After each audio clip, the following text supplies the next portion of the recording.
Okay, this is the video I really didn't want to do, but decided to do it anyway. I'm going to talk about fake Koga, and I'm going to talk about, well, fake ninjutsu in general. Then I'm going to talk about Dan Harmon's death. So, allow me to begin. I'm going to deal with the fake Koga issue first. Yes, there are fake Koga instructors out there. As far as I'm concerned, the only legitimate people who can say anything about being Koga is Shuda Kim, Frank Dukes, Ronald Duncan, and myself. Of course, I'm biased towards myself. Me and Ishida are friends. Me and Hanshi Dukes are friends. I don't know anyone from Ronald Duncan's little organization. I don't know any of the students. I've never met the man, but I've had a few discussions with them online with members from students of his, and so things fall where they may. Anthony Cummings was the one who brought out the historical information proving that ninjutsu was espionage and that it wasn't martial arts, which means all the people pointing around saying, oh, well, Ishida's teaching karate. Well, actually, he's teaching a mix of karate, kung fu, and judo. And yeah, that's martial arts. That has nothing to do with the espionage, the survival training, the military tactics, the application of strategy that he teaches as ninjutsu. And Ishida, from the very beginning, has separated ninjutsu from martial arts. In fact, the very first book he wrote, Book of the Ninja, is broke down into 3 sections. Section 1 is karate. Section 2 is ninjutsu. Section 3 is using a sword. Now, when you get into ninjutsu, he's talking about stealth. This is where the Malu Kata is taught. And the whole point of the kata is staying in a person's blind spot. The whole point of teaching this is to stay at a person's blind spot, to maneuver and sneak past them. You know, the ability to sneak in and hide is the first skill of ninjutsu, and it's this most basic skill, which is where he started off at. Alright, he was there doing this before anyone else did. This was back in 1975, while Stephen Hayes was writing his book talking about the ninja and taijutsu. Now, Frank Dukes, I've never trained in his style. I know people who have. I've talked to many of his students. I'm friends with many of his students. There are some of them who teach here in West Virginia, some of them who teach in Virginia. They're not very far from me. I talk to them through Facebook. I've made arrangements to go down and meet with them and train with them in person, and we have this exchange of information going on between us, but that's not me and Frank Dukes directly, that's me and his students. So I'm actually picking up what his students, what he has taught his students and what they're teaching others. So I've picked up on that and I've learned about his style from that. And again, espionage and that type of tactics. Now, before Anthony came out and published the historical ninjutsu documents in English, no one had this. So I have to give my kudos off to Anthony for this. He's going to be a reference many times over from here on out with people, because he's the only one who's gone and got the historical information. He's not linked to either Bujinkan or Koga Ryu or none of that. He's simply the historical research guy. And that's great. Now, even talking with some of Ronald Duncan's students, there's been a mention of espionage training, and there was always that initial Intanjutsu training and stuff like that, which is that low level of it. And that was always there in the Bujinkan, originally at least. And so I'll give them credit where credit is due. However, you come into this problem. As Anthony pointed out, you cannot claim ninjutsu as a martial art. Those who do have to do so either in one of two ways. Either one, they're lying, or two, it's a Gendai, a modern system. So, that being said, I'm willing to accept the whole Bujinkan thing as a Gendai system because there's no documentation proving that this stuff existed prior to Takamatsu. By all appearances, it appears that he made shit up as he goes, which is where all these Bujinkan guys come in and attacking the Koga guys and pointing towards, the people who are fakes. Now, in that regard, I'm going to talk about Dan Harmon. Alright, prior to me going to jail and prior to Dan killing himself, he had been having issues. There had been threats going back and forth between him and Don Rowley. Apparently, from my understanding, Don Rowley put up some sort of martial arts exhibition across the street from him to make the point that he could find him, but Don Rowley's kind of hides himself, doesn't show where his school comes from or anything else. And having made those threats to Dan Harmon, put up this exhibition across the street to make the point that I can find you. Okay. That in and of itself is, what led to the events that led to him killing himself. And as far as it goes, most people aren't aware of this, but me and Dan had actually got into an argument prior to me going to jail. And I had actually called Dan Harmon out for copying Ishida Kim, taking stuff directly from Ishida Kim's books, claiming it was something else. This other style that he was the supposed master or grandmaster or what have you in. And the issue is this: I don't really care about people making things up. In fact, like I said, Takamatsu made up his stuff. I'll get into that later in the video. And what you come down to is essentially this. It becomes a pot calling the kettle black. Oh, their stuff's made up, so our stuff's made up. Let's be honest about it. The ninjutsu community is a joke. We are the joke of the martial arts world. There's fake karate guys, there's fake kung fu guys, there's fake jiu-jitsu guys. It doesn't really matter. Because to all of them, the proof is in the pudding.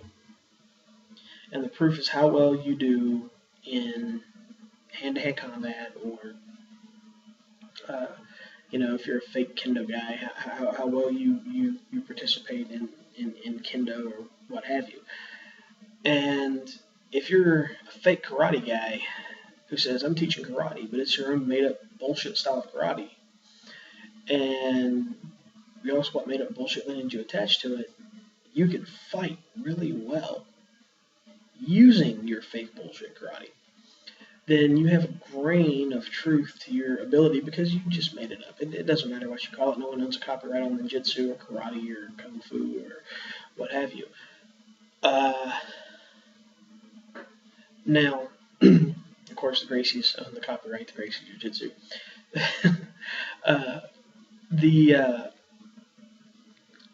The fun part behind all this is that, rather than dealing with people and saying, okay, whatever, you can tell me this, I take out the right assault. You have no idea how many badass street fighters I've met who are martial artists who just did not have a shred of credibility to what they were saying. It's just the thing. People bullshit 90% of the time, and about 10% of it's real. And this is me just being straight.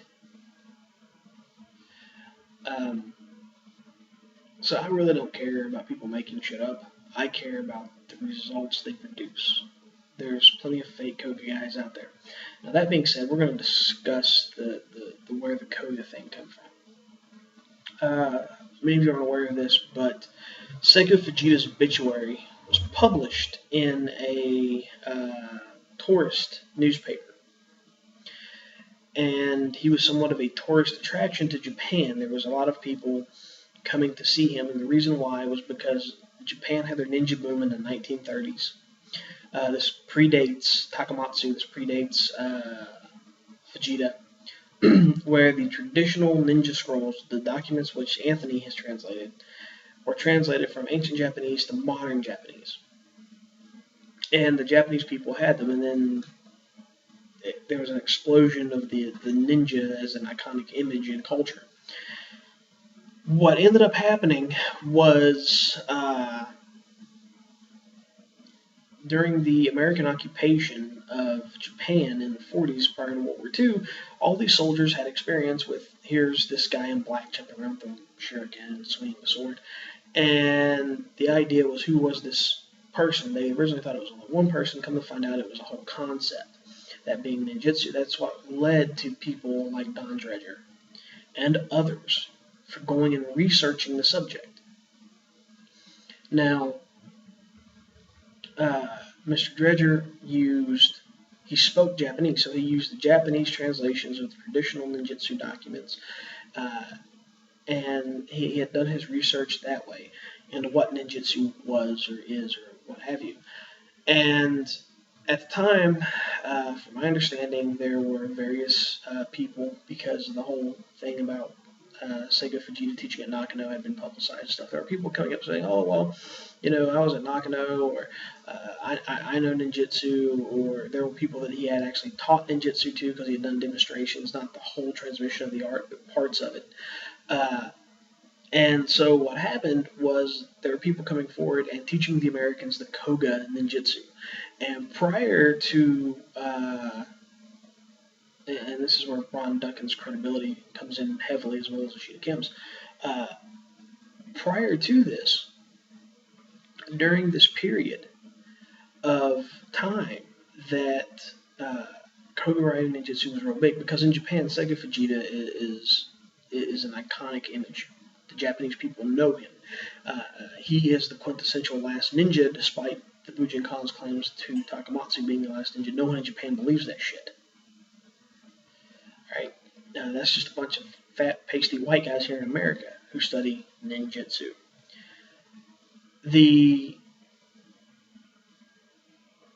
A lot of people learned ninjutsu as part of Aikido, as part of karate, as part of judo, and a lot of Japanese martial artists who had studied those translated scrolls and realized they weren't martial arts, and had came to America and had trained with American soldiers, especially in Hawaii. Now, this is very important because, by Ashita Kim's own admission, his father was in the U.S. Army. He was an intelligence officer.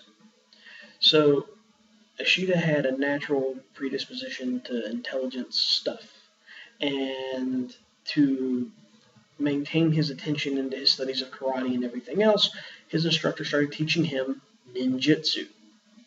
Now, Ashita Kim's ninjutsu, when you really get down into it, is very heavily compared, is very easily to compare to the stuff that Anthony's translating. Not 100%, but about, I'll say 75. Now, what that does is that gives that area of credibility to Ashita Kim. It also gives that area of credibility to someone else who was in the military, who was around people who had studied this stuff, namely Ronald Duncan, who, by his own, from my understanding, his side of the story is he learned his ninjutsu from Don Dredger, who learned his through doing the research and historical documents and stuff like that. And you have a lot of other people who are brought in to bring this stuff up. In fact, I had spoken to a Kempo Jiu-Jitsu instructor who had mentioned that there was a link between Kempo Jiu-Jitsu and Koga Ninjutsu. And I was like, wow, that's kind of cool. And then when we went to going back on it and looking up for it, apparently there's this lineage of Kempo Jiu-Jitsu, and it's perfectly traceable to a certain point. And then all of a sudden, somewhere around the about mid to late 30s, early 40s, there was this curriculum of ninjutsu taught for a little while, and then it was dropped. So, by all appearances, it appears that this person had used the translated scrolls and said, okay, this is ninjutsu, and this is what I'm going to take from it, and this is what I'm going to add to my art, and then it was later dropped by other students. But I'm digressing on that point.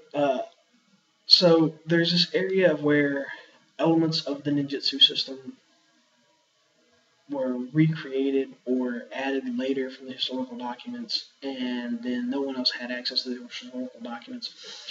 So a lot of people just kind of stepped to the wayside. The only people who were still claiming Koga prior to Anthony was Ashita Kim, Frank Dukes, Ronald Duncan. And for those of you who know me, I don't even claim to teach Koga. I say it's a Koga derivative because that's what I was told, but I talk about the Emoto family style. Which I honestly think was more of something that was created by them from, the translating the scrolls and stuff like that,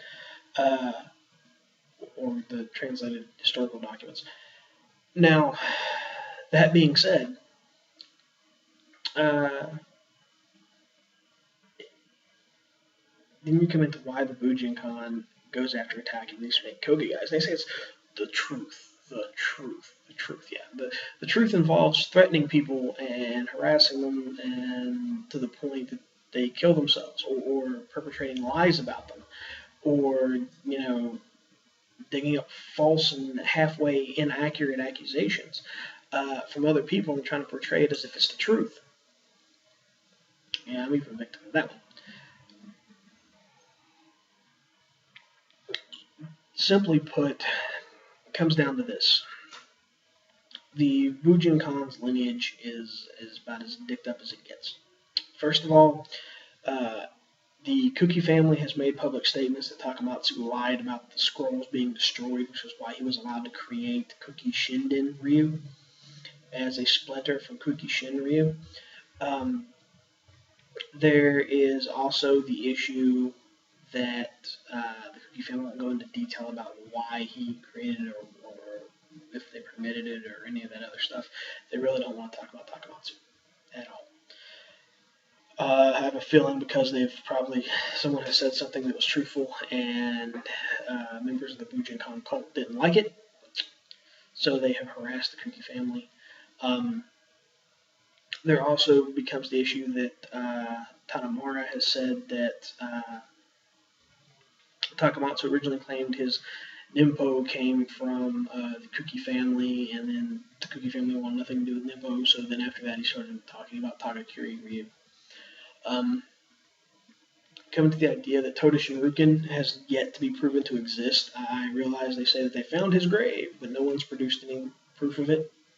And you could just walk up to a grave that says Toda or something else, and the Shinruken, and say, yeah, this is him, because they changed their names a lot at that period of time, but that's kind of bullshit.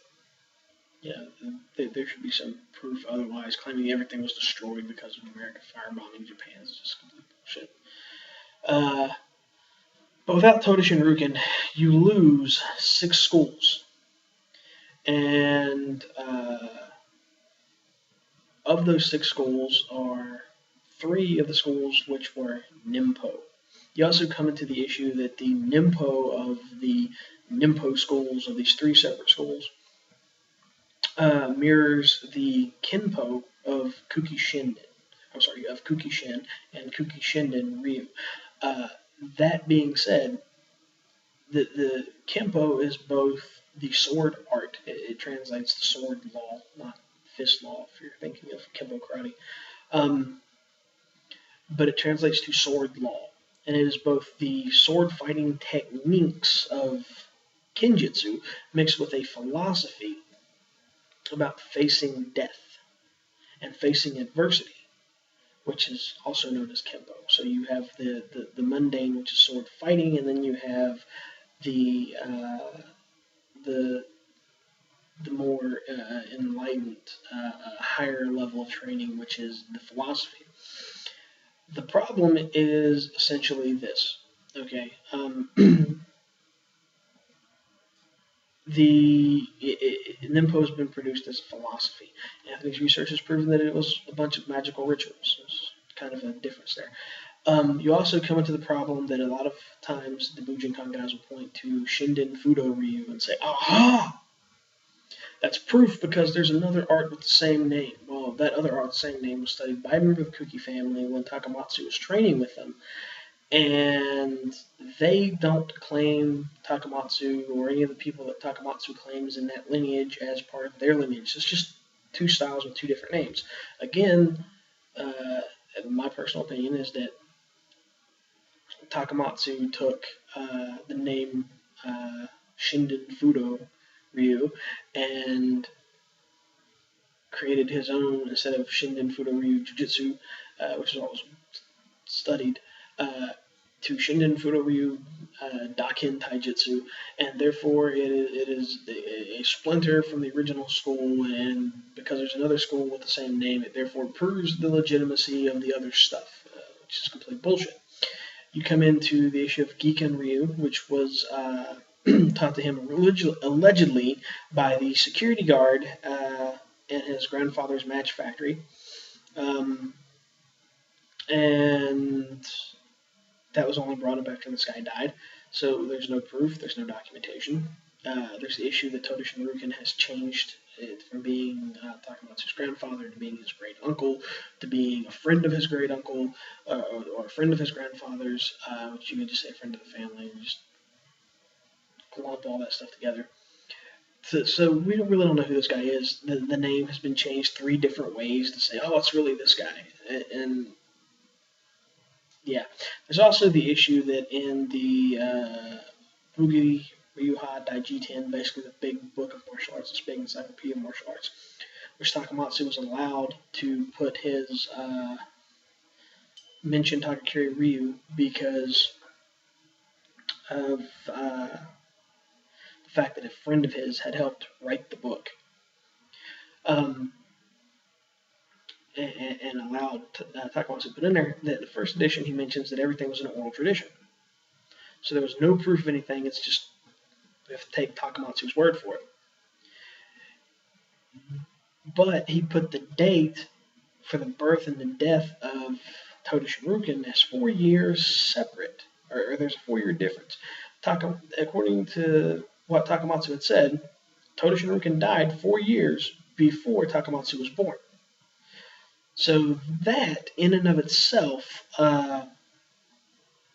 became an issue. Now, this was never mentioned until the second edition, where an updated lineage was brought forward because Takamatsu wasn't happy with it being said we have to take Takamatsu's word for it. So he started including notable names in the Koga Ryu lineage, some of which were the Japanese equivalent of King Arthur and Robin Hood and Merlin from Japanese folklore, fictional characters. This was addressed in the second edition, as well as the fact that Takamatsu mentioned Toda Shinruken died 4 years before Takamatsu's birth. That, after that, the third edition was produced, in which all of this was corrected. And, well, here's the thing about it. It's really kind of a joke. You can go back to the first, the second, the third. There used to be a Bujinkan Walkie up, wiki page up, actually. I call it Walkie. A wiki page up that had brought these up until I had started using it to point out and referencing to it, and then it got taken down. So, again, you come into these issues with the pot calling the kettle black. You have the Bujinkan cult that wants to prove that they're the only lineage, that they're the real Ninjutsu guys, when in fact there are real, I'm just going to be honest, look,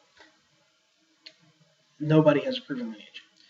So either we take everything with a grain of salt and say that everyone is therefore credible and legitimate because they say so, or we hold them to the same standard and say, by all appearances, everyone's bullshit. Which is what a lot of people outside of ninjutsu do. And that being said, therein becomes the problem.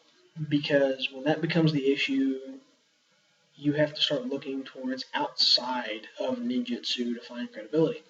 Now, Frank Dukes and some of his students have done this. These people train in cross-train in Brazilian Jiu-Jitsu. They train in Dukes Fast. They train in other martial arts, and they cross-train in other martial arts. There's a few of his students who actually fight in MMA. So you might get up there and say, "Oh well, he's a Koga fraud." Really? Because by what matters to some people, the ability to fight, these guys can do that. By the ability to update and adjust and manifest, they do that. I do this. Ashita Kim's been really big about cross training for his students. He's never been the my way and only my way type. And he's very open about even allowing the Jendai ninjutsu people, the people who create their own stuff, to come forward and say, "Hey, I created my own shit." And he gives them that grain of salt of credibility. Okay, you say you're a grandmaster, but while you're a grandmaster, I'm going to show you some stuff, and we're going to have these philosophical discussions. We're going to talk about things, and I might be able to implant a little bit of wisdom into your head, and that little seed will grow in time. But for now, it's better to do that than get up here and call you a fake, knowing that I'm just trying to cover it for the own lack of legitimacy to my own system. Bujinka. And especially harassing people, it gets kind of pathetic when threats to harm people result in coming forward and doing exhibitions across from someone's house to make the point that you can find them, to threaten them without threatening them directly, type of bullshit. I mean, now as far as him beating on his ex-fiance, that's all on Harmon. No one else can take a blame for can take credit for that. That was his mistake. Harassing him to that point, it's somebody else's.